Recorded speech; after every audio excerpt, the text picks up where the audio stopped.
This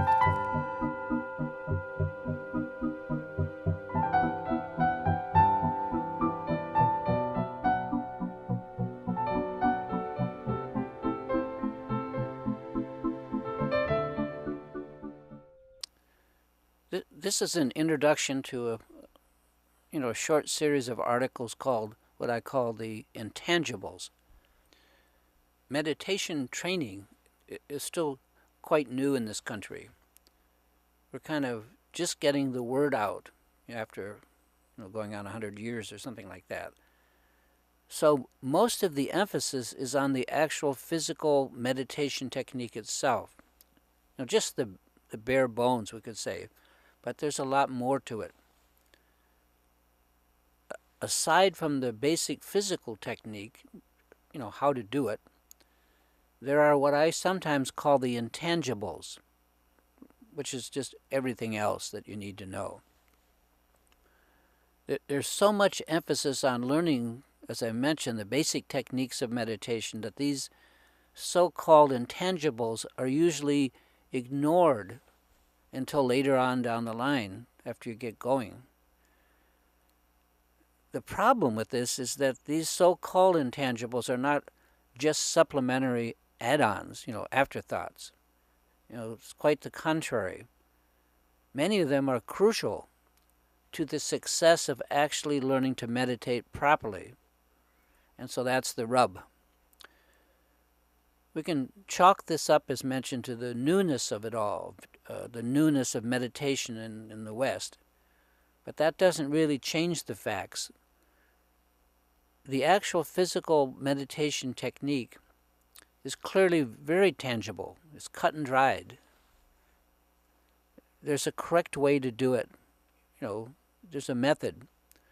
While these intangibles have more to do with intent or with enthusiasm and a few other concepts that are probably new to Americans. However, if you read through the Tibetan Buddhist sources, those texts are all about the intangibles. They're all about our intent, our aspirations, our dedication, and things like that. So somehow, for expedience sake, I guess, we put the cart before the horse. Perhaps because these other intangible factors are maybe too similar, or they might be mistaken for what passes in this country as, quote, religious, unquote, considerations. I can't really say why they're not taught, or more taught along with the basic techniques from the get-go. After we've practiced the basic meditation technique of shamatha for a while, this is the simple sitting, calming the mind meditation, then we begin to discover the value and accent put on all of these more intangible considerations.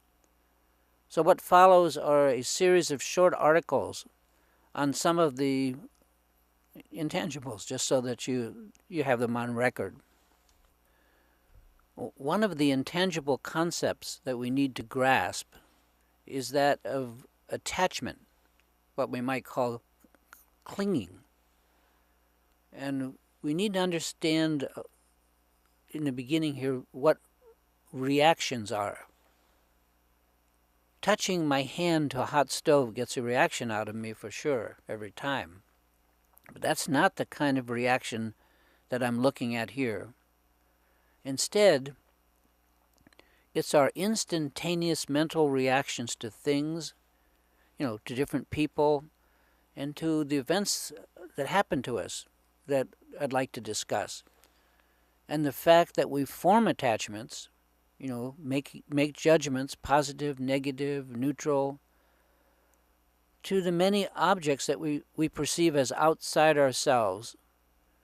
And then we hold on to these judgments. We cling to them.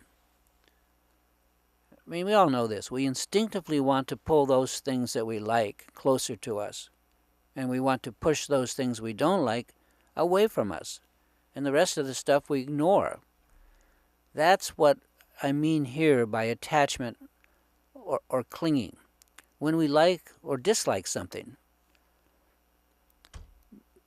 Buddhist mind training methods seek to reduce and to remove this clinging and all of the biases that go with it in order that we can see more clearly. Our distracted mind, with all the likes and dislikes and so forth, is like a seething mass of constant identification, most of which we are only aware of by our reactions, if we're even aware of them. We're, just endlessly turned on or turned off by whatever catches our attention. We like this, but we don't like that. Or let's just ignore that completely. Our hopes and our fears color everything. This is what the Buddhists call clinging or attachment. And it's the clinging itself that obscures our, inner or internal vision. Not the thing we're clinging to. By always pushing our biases this way or that, putting our spin on it, we gradually build up massive obscurations that dim out the light of the mind itself. It's kind of like, think of it as mental cataracts, clinging attachments that increasingly blind us from recognizing the actual nature of the mind, of our mind, and how it works. We gradually become more and more myopic. A common fear, or at least a misconception, is that when we remove our attachments, if we take our attachments away, if we let go of them, that we will somehow lose our love or joy for life. And then there's the idea floating around that Buddhists are non-biased. They're neither for nor against this or that. They're non-attached. And therefore, it adds up to like vanilla pudding. Somehow we're neutral to life itself, a vanilla or a gray take on life. Put it in other words, if we cease identifying things and events as positive or negative through our attachment to them, does this remove them from our life? And the answer is, how could it? If we remove our attachment, only our clinging to the items is gone. Everything's still all there, and we can enjoy it as we will, as much as we want. If I really, really love, like, chocolate ice cream, and I somehow manage to reduce my lifelong attachment to it, does that mean that I can no longer appreciate or no longer love chocolate ice cream?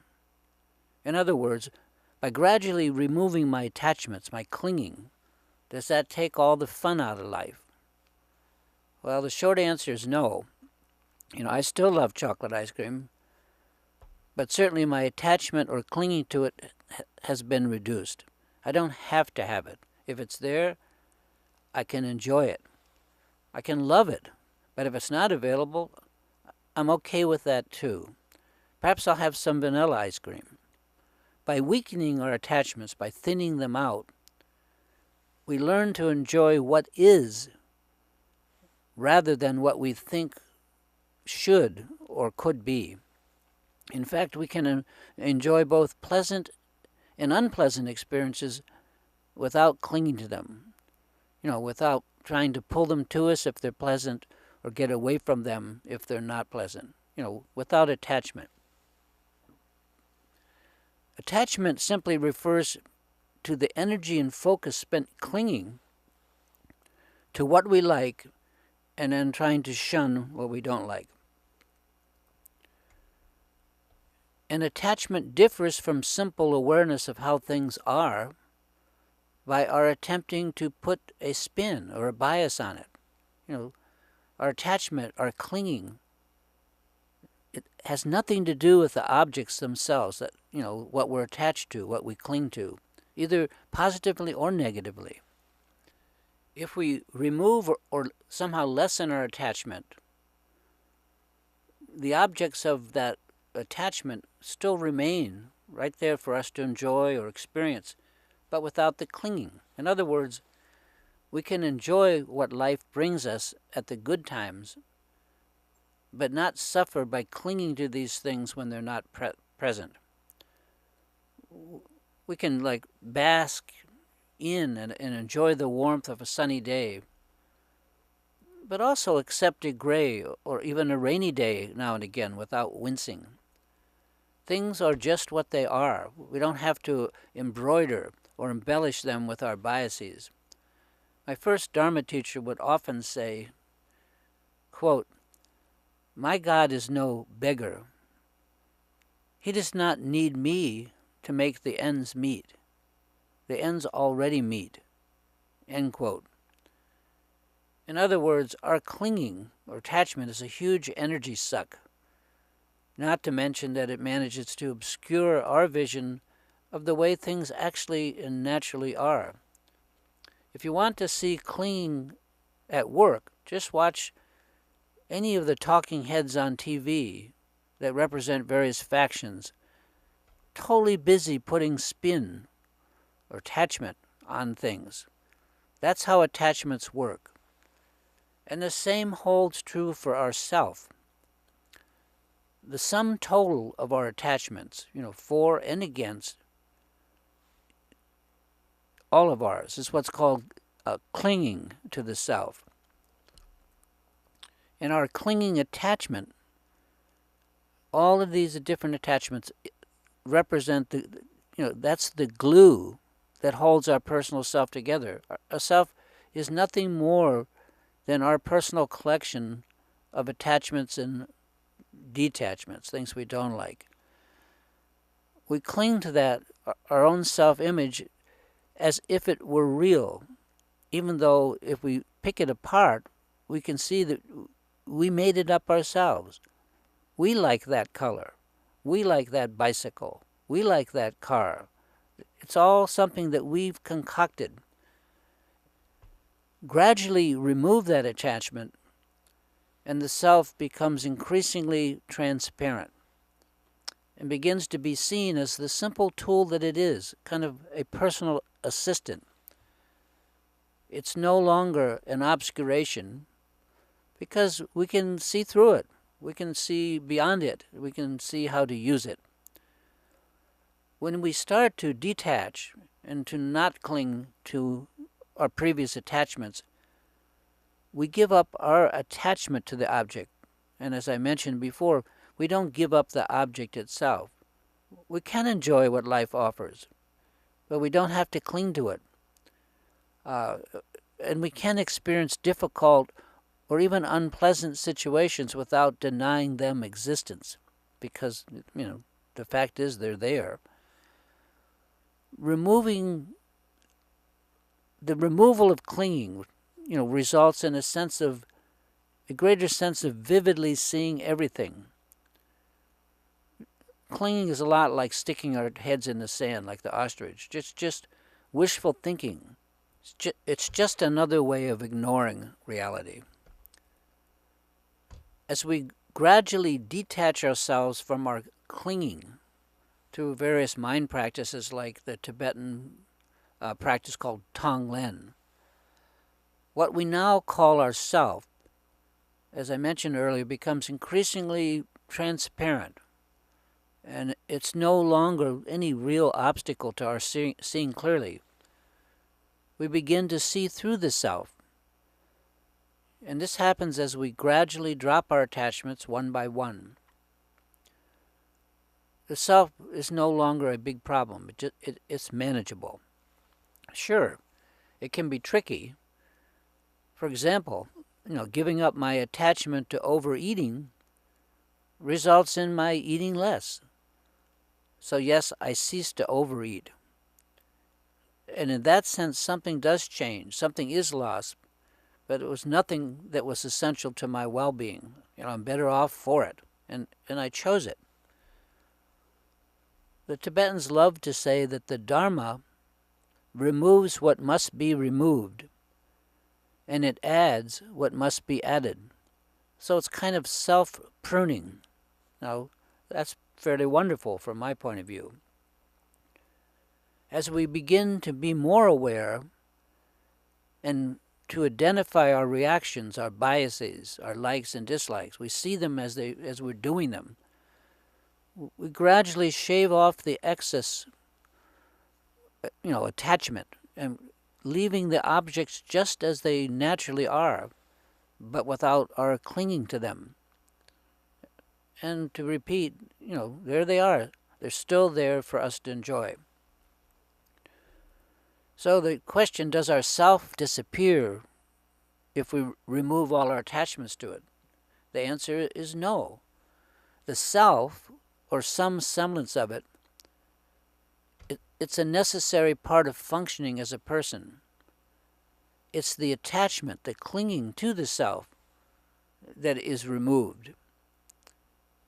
And the self remains just as it is, the sum total of how we personalize ourselves, our persona, our personality. And we can see this ourselves, you don't have to read a book, very easily when tragedy strikes in our own life. It's not that the self disappears at the death of a loved one, for example, but rather that our appetite and the various attachments that we have to things thin out or even vanish for a time. We just don't care. We don't feel that way anymore. Our sense of self, attachment to all of this self and life and the preening, and it's shattered for a time when something bad happens to us. But everything else is still there. Most of us have experienced this phenomenon by now. You know what I'm talking about. And I notice this in a lesser way with just the stuff around my house. One of my kids or a visitor breaks a rare, one-of-a-kind vase or whatever. I used to totally anguish over such an event. But I find that today I just accept it and shrug it off. Do I welcome such events, breaking of things? No, of course not. But am I all that attached to these objects to some giant extent? No, not any longer. C'est la vie, as they say. So anyway, this has been a brief clarification, I hope, as to the difference between clinging attachment and the objects of that clinging. We remove the clinging, not the objects.